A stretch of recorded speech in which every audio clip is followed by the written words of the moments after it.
Assalamualaikum warahmatullahi wabarakatuh. Di sini saya akan memaparkan hasil laporan kerja praktik dengan judul pengelolaan keuangan pada program Senyum Sepuh di Baitul Provinsi.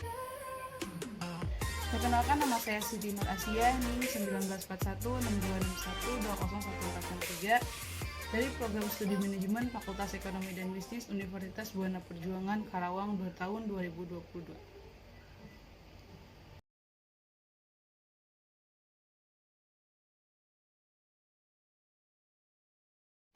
Latar belakang. Lembaga pengelola zakat merupakan lembaga non-profit yang bertujuan untuk membantu umat Islam menyalurkan zakat, infak, dan sedekah kepada yang berhak. Aktivitas tersebut melibatkan beberapa pihak yang saling berkait, yakni pemberi zakat, pengelola, dan penerima zakat. Pada beberapa kasus pengelola dana bukan orang-orang atau institusi yang benar-benar dikenal oleh pemberi dana. Hal ini seperti lembaga publik lainnya. Memunculkan kebutuhan adanya akuntabilitas. Pemberi zakat menginginkan akuntabilitas pengelola terhadap integritas, efisiensi, dan efektivitas dana yang mereka serahkan. Dan menurut Dwi Utari, manajemen keuangan adalah merencanakan, mengorganisasikan, melaksanakan, dan mengendalikan pencarian dana dengan biaya yang serendah-rendahnya dan menggunakannya secara efektif dan efisien. Untuk kegiatan operasi organisasi, menurut Agus Sartono, manajemen keuangan dapat diartikan sebagai manajemen dana yang baik yang berkaitan dengan pengalokasian dana dalam berbagai bentuk investasi secara efektif maupun usaha pengumpulan untuk pembiayaan investasi atau pembelajaran secara efisien.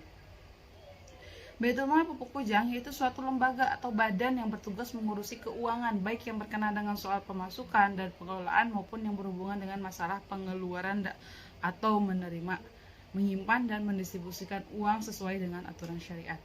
Berdasarkan uraian di atas, pada kesempatan praktek kerja ini penulis akan meneliti lebih dalam tentang pengelolaan keuangan pada program Senyum Sepuh di Baitul Mal Pupuk Kujang. Gambaran umum perusahaan. Profil tempat KP, nama perusahaan Baitul Mal Pupuk Kujang, tahun berdiri 1994, nomor SK 10 per SK per DU per X per 1994, alamat Jalan Jenderal Ahmad Yani nomor 39 Cikampek, jumlah karyawan 5 orang, jenis perusahaan lembaga zakat, logo Baitul Mal Pupuk Kujang. Sejarah tempat KP. Baitul Mal Pupuk Kujang merupakan salah satu lembaga filantropi yang berkhidmat kepada umat melalui pendayagunaan dan sosial masyarakat, terutama zakat, infak, sedekah, dan wakaf, serta dan lain yang halal dan sesuai hukum. Baitul Mal Pupuk Kujang pertama hadir di landasi kesadaran pada karyawan PT Pupuk Kujang dalam menunaikan zakat dan mengungkap rasa syukur melalui berbagai terhadap sesama yang dikuatkan dengan SK Direksi nomor 10 per SK per DU per X per 1994 tanggal 14 Oktober 1994 tentang pembentukan dan pengangkatan pengurus Badan Amil Zakat, Infak, dan Sedekah Baitul Mal PT Pupuk Kujang Persero. Pada tahun 2014, BMPK sudah berbadan hukum sesuai Akta nomor 11 tanggal 11 April 2014 tentang pengesahan Badan Hukum Yayasan Baitul Mal Pupuk Kujang oleh Notaris Hindu Muhsin SH. Tinjauan pustaka, Grand Theory Management. Menurut Your Theory 2017, kata manajemen berasal dari bahasa Latin manus yang berarti tangan dan agere yang berarti melakukan. Dari dua kata tersebut dengan arti masing-masing yang terkandung di dalamnya merupakan arti secara etimologi. Selanjutnya kata manus dan agere digabung menjadi satu kesatuan kata kerja, manager, yang mengandung arti menangani. Pengertian ini di dalam ilmu ketatabahasaan disebut sebagai pengertian secara terminologi manager. Diterjemahkan ke dalam bahasa Inggris dalam bentuk kata kerja menjadi to manage. Dengan kata benda manajemen, julukan bagi orang yang melakukan kegiatan manajemen disebut manager atau manager dalam bahasa Indonesia. Sedang dalam bahasa Prancis disebut manajemen yang berarti seni melaksanakan dan mengatur. Kata manajemen dalam bahasa Indonesia terjemahkan menjadi manajemen yang mengandung arti pengelolaan. Middle Theory, manajemen keuangan. Menurut Dwi Utari, manajemen keuangan adalah merencanakan, mengorganisasikan, melaksanakan, dan mengendalikan pencarian dana dengan biaya yang serendah-rendahnya dan menggunakan secara efektif dan efisien untuk kegiatan operasi organisasi. Menurut Agus Sartono 2015, manajemen keuangan dapat diartikan sebagai manajemen dana yang baik yang berkaitan dengan pengalokasian dana dalam berbagai bentuk investasi secara efektif maupun usaha pengumpulan untuk pembiayaan investasi atau pembelajaran secara efisien. Menurut Mustafa 2017, manajemen keuangan menjelaskan tentang beberapa keputusan yang harus dilakukan, yaitu keputusan investasi, keputusan pendanaan atau keputusan pemenuhan kebutuhan dana, dan keputusan pembijakan dividen. Tujuan dan manfaat manajemen. Adapun tujuan yang perlu kita ketahui, mendapatkan hasil maksimal dengan upaya dan sumber daya minimum, meningkatkan efisiensi faktor-faktor produksi, kesejahteraan maksimum untuk pimpinan maupun karyawan, perbaikan manusia dan keadilan sosial. Dan adapun manfaat dari yang kita tahui, yaitu membantu manajer dan para anggota untuk merancang strategi melalui pendekatan yang lebih sistematis, rasional, efektif, mendapatkan hasil yang maksimal melalui proses musyawarah, membantu proses alokasi sumber daya efektif, dan mendorong tumbuhnya sikap profesional dalam diri setiap anggota organisasi yang diberikan kepercayaan untuk melaksanakan tugas.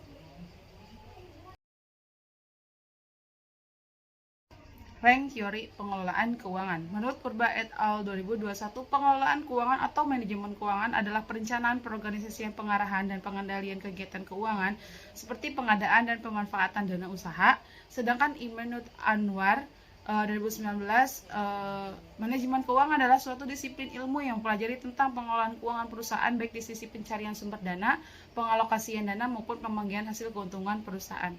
Adapun ciri-ciri dalam pengelolaan keuangan yang baik yaitu memiliki catatan rapih untuk pemasukan dan pengeluaran rutin.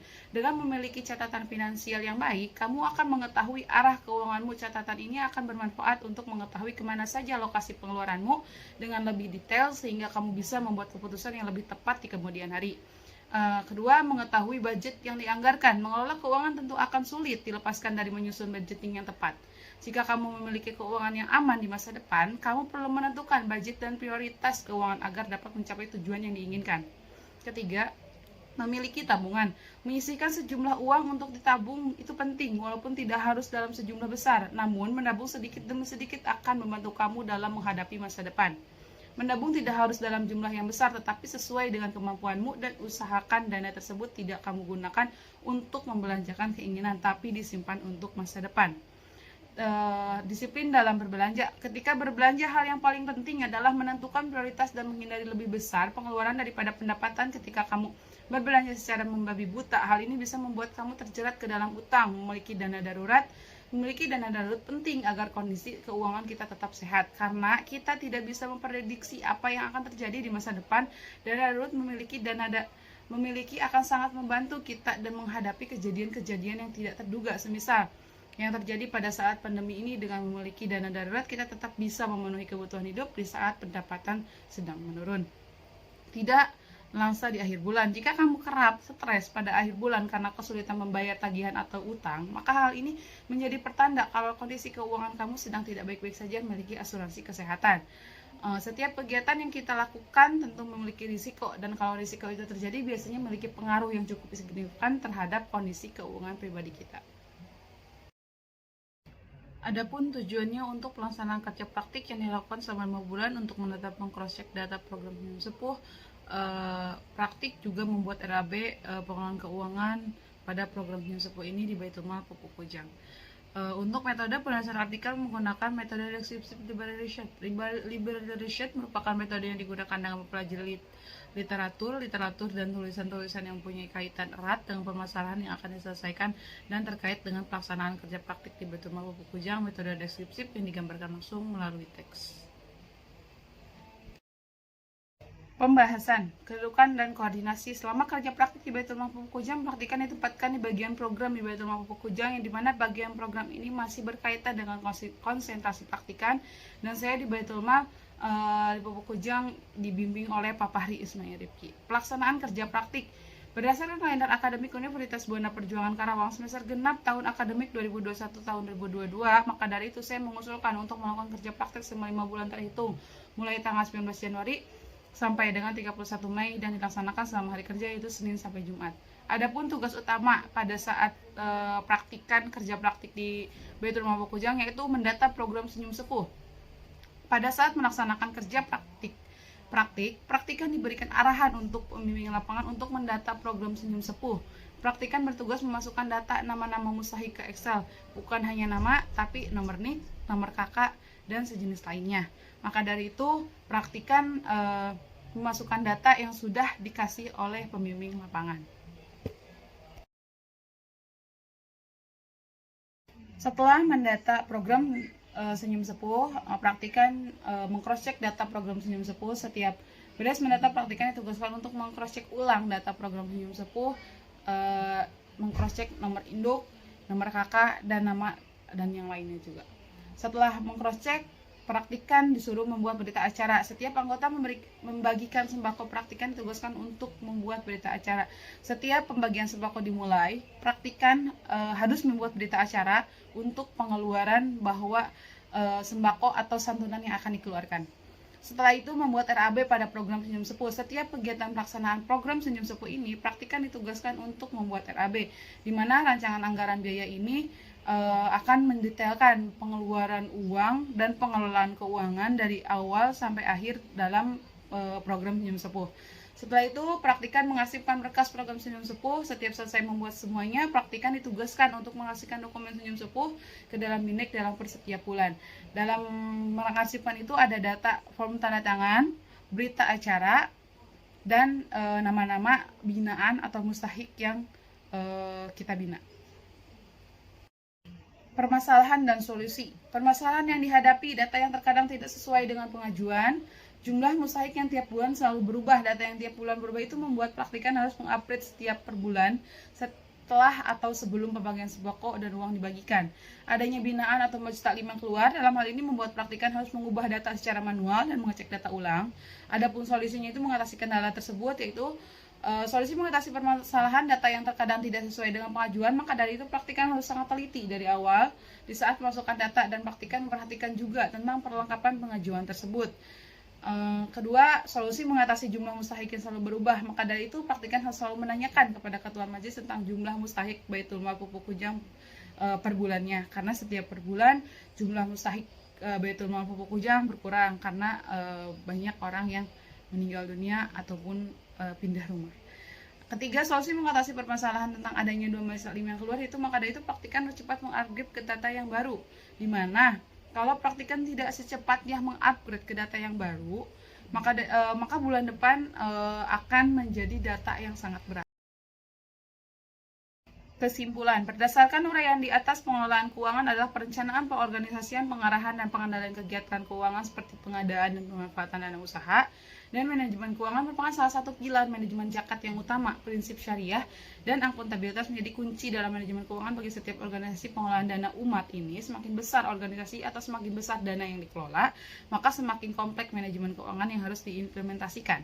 Dari berbagai kendala yang dihadapi, praktikan berupaya untuk minimalisir kesalahan. Kegiatan kerja praktik merupakan salah satu syarat untuk memperoleh kelulusan, maka menjadi motivasi bagi praktikan untuk melakukan yang terbaik selama proses kerja praktik.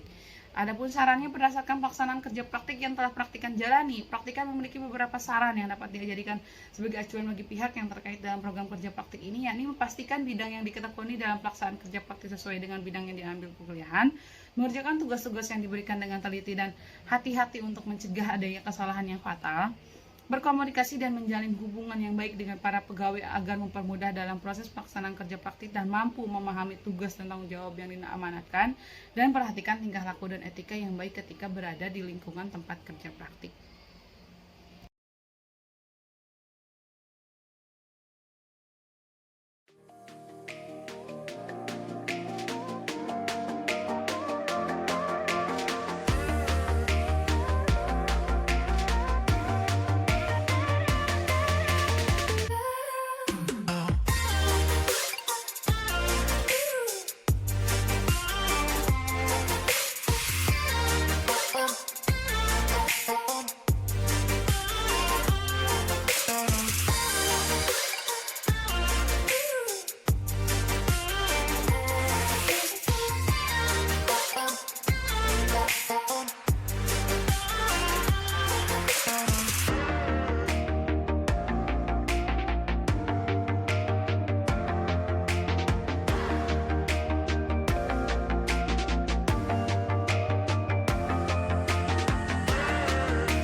Sekian dan terima kasih. Wassalamualaikum warahmatullahi wabarakatuh.